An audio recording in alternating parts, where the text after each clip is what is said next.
everyone, and welcome back to the Content Mix. I'm Carlota Pico, your host for today's show, and I'm excited to introduce Ertan Benzes, who is EMEA and India Demand Generation and Digital Marketing Director at CHEP, and he's been in the company for over 30 years. Yes, 30 years. Okay, Ertan, welcome to the Content Mix, and thank you so much for joining us today on the show. Hi. Hello. Pleased to meet you. Pleased to be here. Pleased to meet you as well. So tell me about your journey, 30 years in the same company. That's so impressive. What's it been like? It's still great. I started in this company more than 30 years ago in IT, and my background is system analytics in IT. And at one moment I moved into commercial roles and then into marketing. So since 7 years I'm dealing within marketing and demand generation. And it's actually the culture in this company which helps, or which makes you feel comfortable, and as well going different ways. I mean, people change these days jobs from one company to the other because they want to do something new. But within CHEP, it gives you the opportunity to do this in the same environment, but always learning something new every day. It's a very dynamic, agile company. And so I enjoy it since 30 years, every day. Wow. What have been some of the different roles that you fulfilled at CHEP? As I said, I was in IT, so I developed systems in the early 90s within CHEP for Germany, for Europe, and then when I moved into commercials, it was for European key accounts. So I was dealing with the sales departments and helping them to analyze and run analytics and help them in the commercial decisions. So this was the time when I really stepped out of my comfort zone. I mean, IT and commercial is usually a complete different universe, And so in the beginning, I felt uncomfortable, but the company helped me very much. It was very supportive from them, and I grew up in this role. And after a while, I've been asked to take over marketing in Germany, and this is since 7 years. I'm in the marketing environment. So, and since 2 years, I think it's for 3 years, demand generation and digital marketing, which combines perfectly my IT background. And this is what I mean. It combines perfectly IT background from the early days now into marketing, and with the commercial in between, it helps me to understand as well the business, financials, and all these aspects. And that's something which is absolutely great. You're actually one step ahead of me. I was going to ask you about how your former roles help you excel now in your current role. But let me take it to another level. So let's say you had to hire somebody for your current role. What type of skills combined with qualities would you look for in that person? It would definitely be someone who is very strong in the digital world, but combined with commercial skills. These days, it is not important to tell how good your company is. That's something everyone expects from you when you run a business, that you are good in what you're doing. It is more, you have to understand your customer, you have to understand the buyer. Mm-hmm. And this is where I would look for how good is this person to put herself into the shoes of the prospect, of the customers, of the buyer. Mm-hmm. Okay, very interesting. So who is your buyer? But let's first define CHEP. What is CHEP in a 30-second elevator pitch? Okay, so CHEP, actually what we are saying is we see us as the invisible backbone of the supply chain. Okay, CHEP connects people with their life essentials. And we do this according to Barron's magazine as the most sustainable company on this planet. So we have been named as the most sustainable company on this planet. In a simple way, we provide pallets to the consumer goods industry, and so they can deliver their goods to retailers in a sustainable way. And we run this, what we call in a share and reuse model. So we rent them to them, and we collect the pallets. And you can do this worldwide. So a company who is producing probably goods in Australia can put their goods on pallets, on blue pallets in and sent them over to Europe. So our products are all blue. When you go next time to Carrefour, to whoever it is, Tesco or whatever, when you see blue pallets, these are pallets from CHEP. Okay, so it's a B2B company. It's a pure B2B company, and we are making sure that goods are moving in a seamless way. Okay. So then let's talk a little bit about your proudest moments at CHEP. What have those been? And if they can tie nicely back to your current role as digital marketing director, that'd be fantastic. Yeah, no problem.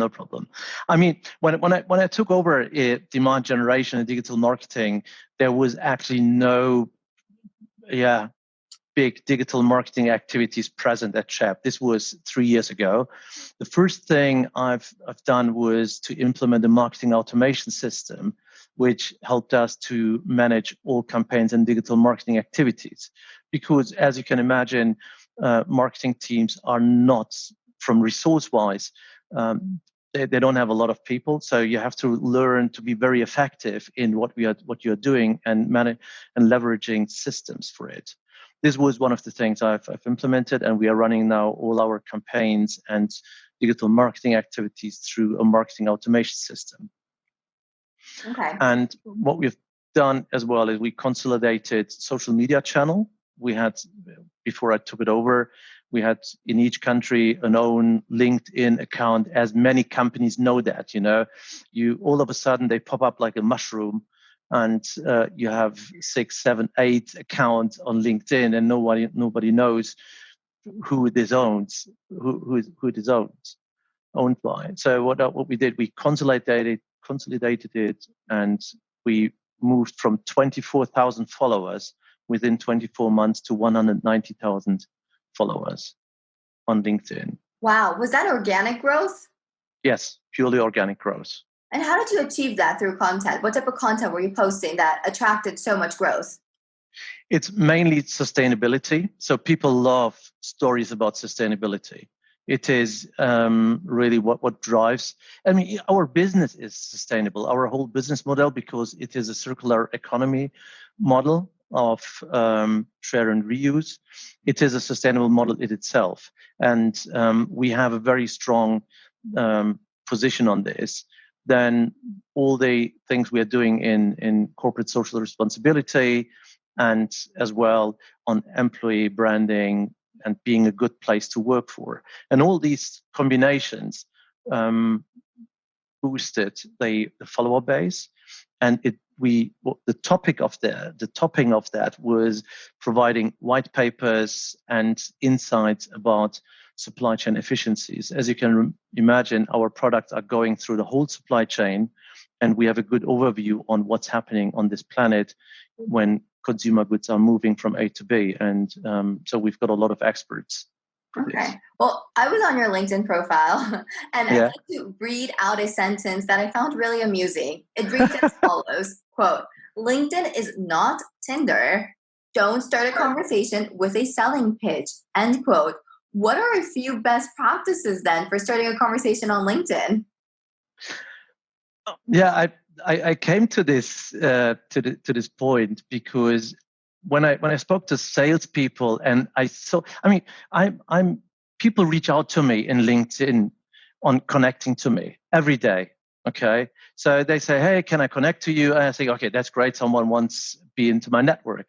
And the next thing you get is, "Oh, we can offer you this product." And I think, okay, come on. I mean, that's not the purpose when I accept a connect request. And I do trainings internally here on social selling, and this is one of my favorite phrases, saying LinkedIn is not Tinder. So don't expect on a first date that you can talk about marriage, kids, and everything. It is just try to engage. And what we came up is with 8 steps in the social selling is, first, you search for the right people. Then you follow these people, okay? Listen to them.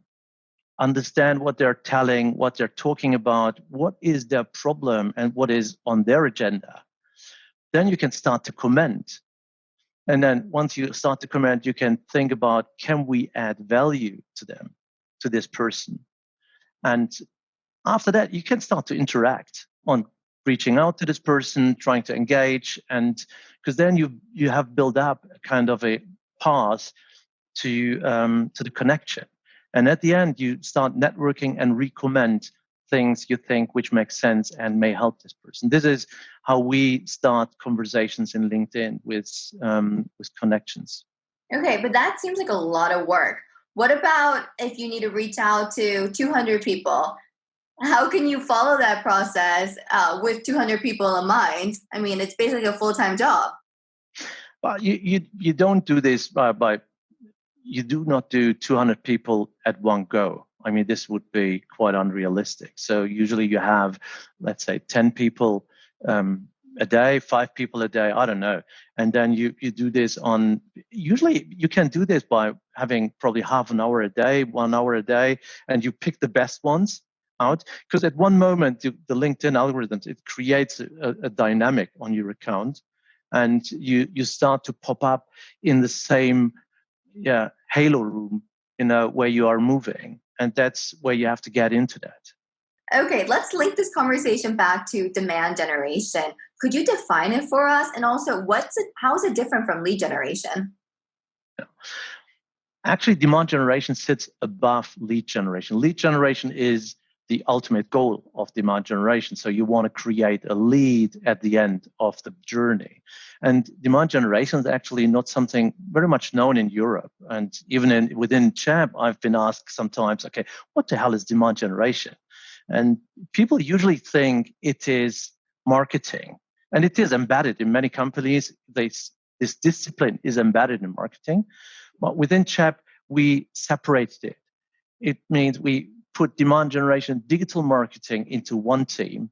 And so our areas of taking care are the social channels, web pages, search engine optimization, everything which is paid, organic, campaign management, nurture campaigns, and all these things.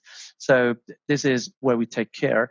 And if I would define demand generation, I would say we help business to be more efficient by designing campaigns and combine it with all the digital channels. Okay, so basically demand generation is to generate a demand. It's when people or companies still don't know that they need that product, that service, right? And so you're in the discovery phase, you're informing them. It depends. I mean, you have two phases. It's one is awareness, and the other one is acquisition. Obviously, it depends always in which areas the company or the country will go.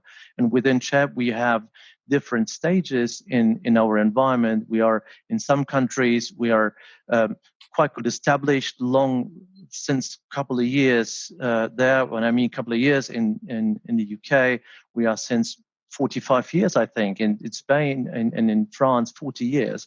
And in some others, we are new. So it means in some areas, you have to build up the awareness and then to create the demand that people understand which problem you're resolving. And in some others, you have to talk probably more about enhanced solutions of making a supply chain more efficient. Mm-hmm. And this is where we are moving in. Okay. And then in terms of generating leads, that's the next step after demand generation. Like once you've generated an interest, that's when you want to attract that lead to your product, to your company, to your service. Exactly. That's correct. That's correct. You try to understand where in the buyer's journey this lead is, and then through the digital activity, you try to attract this lead to your product, to your service. Okay, so let's put some of this theory into practice. Could you zoom into a demand generation campaign that you think is a great example of how to do it right? Yeah, I can do. As I said, our main message is because our business is very sustainable and our business model is very sustainable. The most successful posts and campaigns are always on sustainability. Okay. So it means what we are doing is we are preparing the posts for different countries, maybe in different languages as well. We are able through social media management software to execute them at the same time and to link them to our web page. And behind that, with all the digital technologies you have in digital marketing, on tracking the behavior of your audience, you can understand what's going on and how to approach to new leads. Okay. And so this is sustainability parts are very, very successful. And quite recently, we have launched a campaign for what we call promotions store solutions. So it means when you go to Tesco or Carrefour, you see promotions on the floor. And in many countries, our pallets are under these promotions, and we help them to be more efficient. And there is right now running a campaign, paid and organic, in 8 countries on this. And we are working with leveraging lead gen forms and gated content on the CHEP.com page. And so really following the flow of the users and the visitors. Okay. So the internet is full of websites, of channels, of different ways to distribute your content, right? And your audience is everywhere. So how do you know what website or what channel is going to be the best fit for your campaign, for a demand generation campaign? I mean, we are a pure B2B company, and so there are not very much areas you can go into that. So LinkedIn is definitely for sure the main channel for us. Twitter in some countries, because you have to understand how Twitter is used in some countries. And the thing is, in B2B, the buyers are either in Google searching for solutions for their problems, or they are as well in LinkedIn in hearing and reading what their peer is doing and how they resolve these problems, because they have the same issues. And that's why we are there. YouTube is a very important channel for us. Everything gets more visual, and Google for sure as well. It's good Google Ads and Google SEO optimization is core to success. Okay. How do you incorporate data into this entire strategy? It's actually a good question. You have so much data you can incorporate. I think the difficulty is that marketing people, digital marketing people, they fell in love on what they can analyze, and I don't know, click rates, likes, you name it. I mean, that's crazy what you can get out of it with all the graphics. But at the end of the day, the key element is how you link this data to the financial of the company. Did we win new customers? What is the growth rate? What is the time to win? Did we accelerate in winning new customers? And these are the core questions they're asking, because they can understand what it means. For them, it means nothing if you say, hey, your post had 300 likes.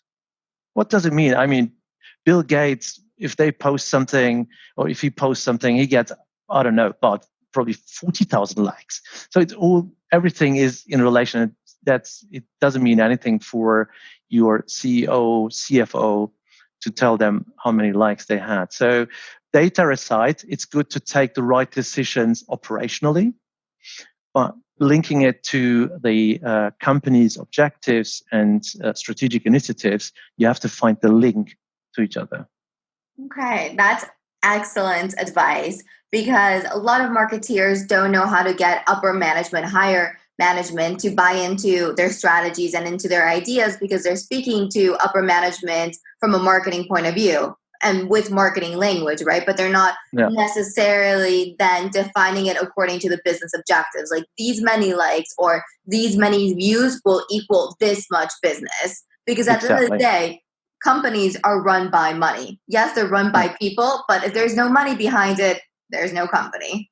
Absolutely. And it helped me very much that I worked in commercial before, because then you learn the language and the KPIs of them, which counts, what matters them. Mm-hmm, definitely. Do you have any other demand generation ideas that our audience can incorporate into their own strategies? What I would advise the audience is to be aware of your MarTech system. So these days, I mean, the buyers, they start their buying journey digitally. Okay, they go on the internet. It's not like the old days where someone bought a newspaper and looked on the advertisements, on the trade papers, and so on to find the right company. It is not that way. Even in private life, you don't do this anymore. Before the internet, when I wanted to buy a new TV, I bought a new TV magazine, and looked for the tests, what's the best, and so on and so on, and hope that it was right. So this is not the way as it works today. And you don't have any more one buyer. Okay, people think, okay, there is one buyer, this one director who decides. That's not the case. It's a group of people, and the position of these people and their roles are constantly changing. Okay, within a project, it can change.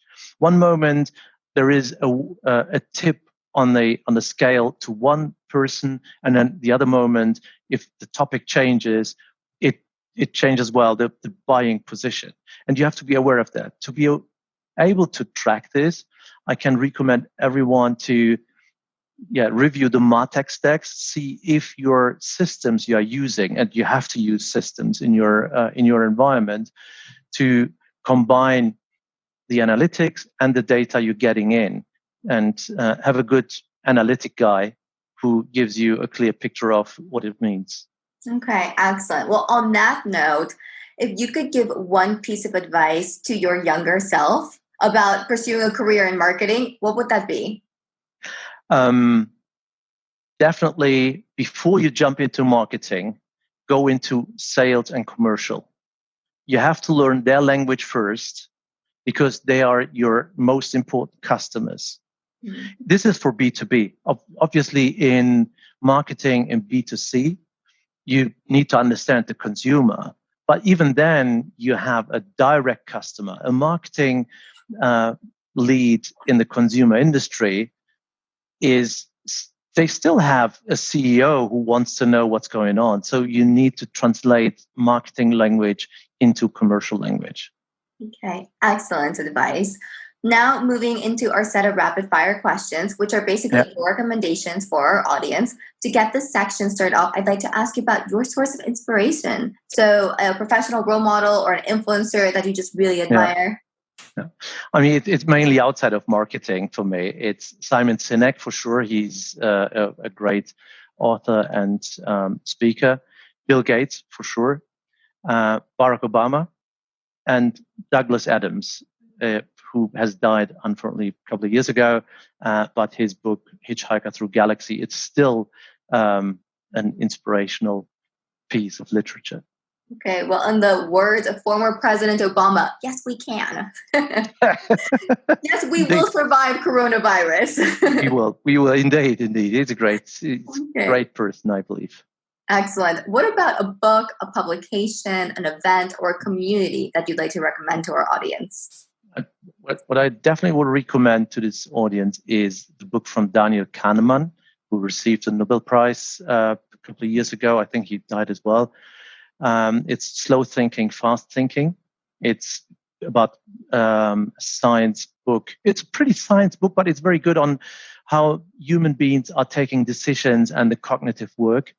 It is an inspiration, definitely, because it will help you, again, to transform all the digital aspects into the human behavior, and to help your audience to find the right things in your in the business you're doing. Okay, excellent. Go ahead. One more recommendation. And second one is it's a very strange one actually. It's Gödel Escher Bach, and it's called An Eternal Golden Braid from Douglas Hofstadter. It's about, again, cognitive science, about meaning, reduction, recursion, and more. So it's a very technical book, but it's inspirational. Okay, excellent. And last but not least, what's your favorite app at the moment and why? It took me the most to think about. I mean, we spoke about that, and it is actually on the new Apple operating system, there is a hand wash counter. So when you have an Apple Watch, okay, it recognizes when you start to wash your hands. and it starts to counter 20 seconds back down to zero. And this was what impressed me. I mean, I'm a techie guy, you know. As I said, I'm since 30 years within. I'm dealing all the time with techie. It impressed me so much that I love to wash my hands now for at least 20 seconds just to see this counter counting down. And so it's a very simple thing, not very fancy. But if you ever have the opportunity to check this out, that's an amazing piece of science and software. No way. And Apple didn't pay you to say that, right? No, exactly. No, they did not. They did not. Oh, great. So interesting. I'm going to have to go buy myself an Apple Watch now. Oh, yeah. No, I think it will get copied by others as well. But it surprised me, and I love it.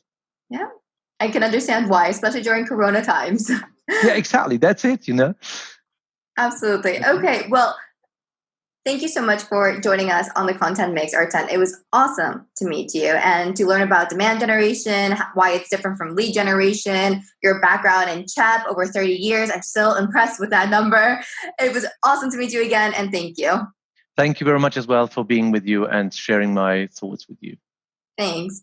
And to everybody listening in today, thanks for joining us on the Content Mix. For more perspectives on the content marketing industry in Europe, check out the Content Mix. We'll be releasing interviews just like this one every day. So keep on tuning in. Thanks again. Have a fabulous day and see you next time. Bye.